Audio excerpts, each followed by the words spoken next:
Assalamualaikum warahmatullahi wabarakatuh. Allah Subhanahu wa taala berfirman, "Syahrul Ramadan alladzi unzila fihil Qur'an hudan lin-nasi wa bayyinatin minal huda wal furqan." Bulan Ramadan adalah bulan ketika Allah turunkan Al-Quran sebagai petunjuk bagi manusia, penjelasan terhadap petunjuk itu, dan juga pembeda yang mana yang benar dan mana yang salah. Allah juga berfirman, "Qad ja'atkum mau'izatun min rabbikum wa syifaa'un lima fis sudur wa hudaw wa rahmah." Telah datang kepada kalian nasihat dari Tuhan kalian sebagai petunjuk untuk kalian, sebagai rahmat untuk kalian, sebagai obat penyembuh dari penyakit-penyakit hati di dalam diri kalian. Al-Quran diturunkan di bulan Ramadan. Al-Quran adalah rahmat dan kasih sayang Allah yang paling berharga yang pernah Allah berikan kepada manusia. Dia lebih berharga daripada diberikan usia 1000 tahun. Al-Quran lebih berharga daripada diberikan harta, dunia dan seisinya. Al-Quran lebih berharga daripada diberikan fisik yang rupawan atau cantik dan menawan. Al-Quran adalah hadiah atau anugerah yang paling istimewa dari Allah Subhanahu wa taala. Bagaimana Al-Quran diturunkan? Para ulama ahli hadis dan ahli tafsir mengatakan Al-Quran diturunkan dengan 2 tahapan. Yang pertama, tahapan sekaligus dari Allah, dari Lauhul Mahfuz ke langit dunia. Al-Quran diturunkan dari Lauhul Mahfuz ke langit dunia sekaligus. Kemudian dari langit dunia Al-Quran diturunkan kepada Nabi SAW ke bumi secara berangsur-angsur, ayat demi ayat, surat demi surat. Pertanyaannya, kenapa Al-Quran diturunkan dengan bentuk berangsur-angsur? Kenapa tidak sekaligus saja dari Allah atau Lauhul Mahfuz langsung kepada Nabi? Seperti sekarang kita mendapatkan Al-Quran 1 jilid utuh. Kenapa di zaman Nabi Al-Quran itu diturunkan secara berangsur-angsur? Salah satu hikmahnya adalah Al-Quran bukan hanya bacaan, tetapi Al-Quran adalah panduan hidup, petunjuk kita dalam kehidupan sehari-hari. Sehingga ketika Al-Quran diturunkan secara berangsur-angsur, Allah menurunkan Al-Quran sesuai dengan peristiwa yang sedang dialami oleh Nabi dan para sahabat. Kita menyebutnya dengan istilah asbabun nuzul. Dan itu menjadi bukti bahwa Al-Quran bukan hanya untuk dibaca, tetapi Al-Quran untuk diamalkan.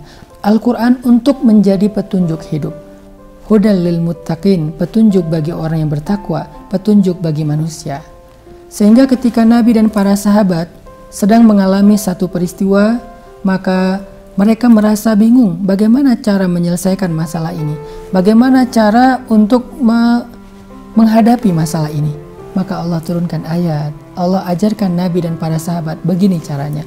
Itulah alasan kenapa Al-Quran diturunkan secara berangsur-angsur setelah dia turun sekaligus dari Lauhul Mahfuz ke langit dunia.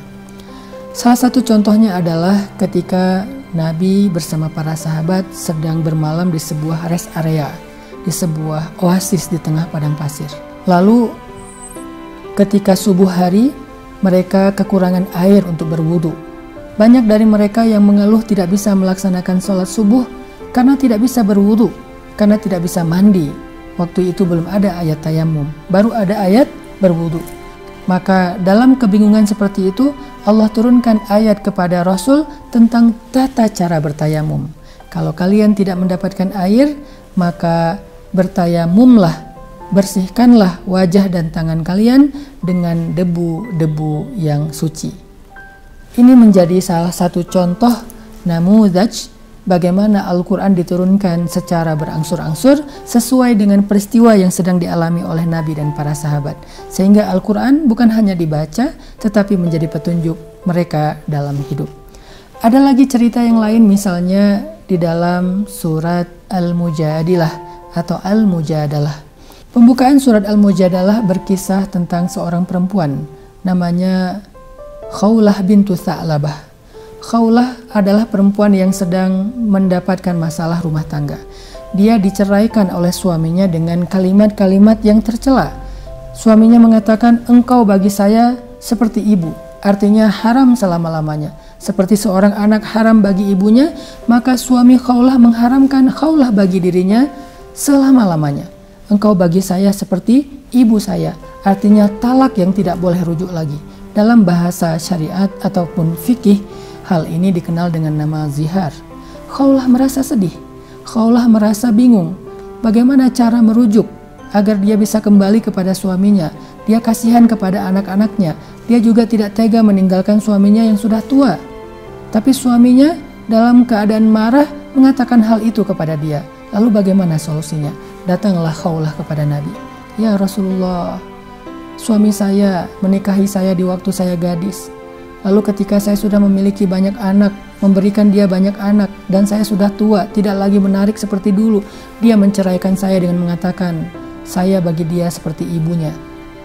Apakah saya sudah diceraikan dan tidak bisa lagi rujuk ya Rasul? Nabi kemudian mengatakan, wahai Khawlah, engkau tidak bisa lagi bersama dengan suamimu. Maka Khawlah merasa sedih. Khawlah pulang ke rumahnya dalam keadaan sedih karena tidak bisa lagi rujuk dengan suaminya. Tapi sebelum Khawlah keluar dari rumah Nabi, Allah turunkan wahyu kepada Nabi di pembukaan surat Al-Mujadalah. Yang intinya adalah ternyata zihar bukanlah syariat Islam. Zihar adalah budaya jahiliyah. Suami yang menzihar istrinya, mengatakan istrinya seperti ibu, maka suami itu telah melakukan sebuah dosa yang besar. Tetapi Allah memberikan solusi. Jika suaminya ingin memperbaiki hubungan dengan istrinya, maka Allah menyuruh suami itu untuk bertaubat, yaitu dengan cara memberi makan orang miskin, jika tidak mampu adalah dengan berpuasa. Sehingga dengan syariat ini, akhirnya Khawlah bisa kembali rujuk dengan suaminya. Inilah juga namudaj, contoh lain bagaimana Al-Quran diturunkan sesuai dengan peristiwa yang dialami oleh Nabi dan sahabat, sehingga ayat tersebut menjadi petunjuk mereka dalam menyelesaikan masalah hidup mereka. Kembali kepada kita. Pelajarannya adalah jangan cuma membaca Al-Quran, tapi jadikan Al-Quran sebagai referensi hidup kita. Ketika kita punya masalah, tanya kepada Al-Quran bagaimana solusinya. Ketika kita bingung, tanya kepada Al-Quran mana pilihan terbaiknya. Mudah-mudahan dengan demikian kita telah menempatkan Al-Quran pada tempat yang semestinya. Barakallahu fikum.